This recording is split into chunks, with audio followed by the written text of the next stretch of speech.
Hi viewers, வாங்க இன்றைக்கி நம்ம கருவேப்பிலை பொடி எப்படி பண்ணலான்னு பார்க்கலாம். இங்கே 2.5 வயசு பையன் டெய்லி இதுதான் வேணும்னு கேட்குறான்.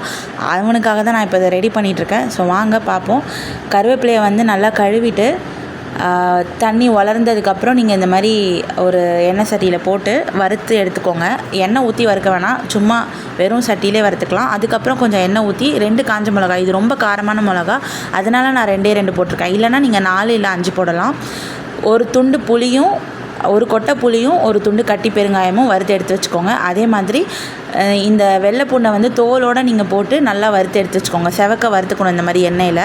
அதுக்கப்புறம் இந்த சட்டியில் ஒட்டிகிட்ருக்கும் பார்த்திங்களா எண்ணெய், அதில் நம்ம வெறும் கடலைப்பருப்பு, உளுத்தம்பருப்பு ரெண்டும் வந்து சம அளவில் எடுத்துக்கோங்க. ஒரு 100 கிராம் எடுத்துருக்கேன் நான் இப்போது. அதையும் இந்த மாதிரி நல்லா செவந்து வறுத்த உடனே எடுத்து வச்சுக்கோங்க.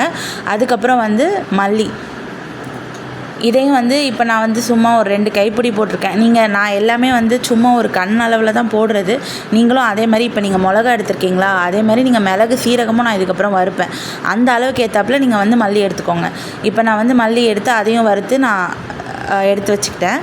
அடுத்து மிளகு சீரகம், எப்பயுமே மிளகு 1 பங்கு போட்டிங்கன்னா சீரகம் 2 பங்கு போடணும், எந்த சாப்பாட்டுக்குனாலும் சரி.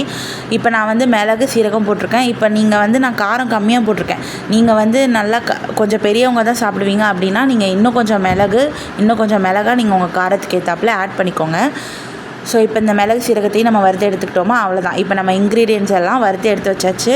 இப்போ நீங்கள் ஃபஸ்ட்டு மிக்ஸி ஜாரில் இந்த காஞ்ச மிளகா, பூண்டு, கட்டி பெருங்காயம், புளி, மல்லி, கடலைப்பருப்பு, உளுத்தம்பருப்பு, இந்த ஐட்டம்ஸ் எல்லாம் மட்டும் முதல்ல நீங்கள் மிக்ஸி ஜாரில் போட்டுட்டு அதுக்கப்புறம் அதை ஒரு சுற்றிட்டதுக்கப்புறமா நீங்கள் வந்து இந்த கருவேப்பிலையை போடணும். போட்டு ஒரு கொஞ்சம் கல் உப்பு தேவையான அளவு போட்டுட்டு நீங்கள் அரைச்சி எடுத்து வச்சுக்கோங்க. இந்த மாதிரி நல்லா ஃபைன் பவுடராக எடுத்து வச்சுக்கோங்க. ஸோ அவ்வளோதான், நம்மளோட கருவேப்பிலை பொடி ஈஸியாக ரெடி ஆகிடுச்சு.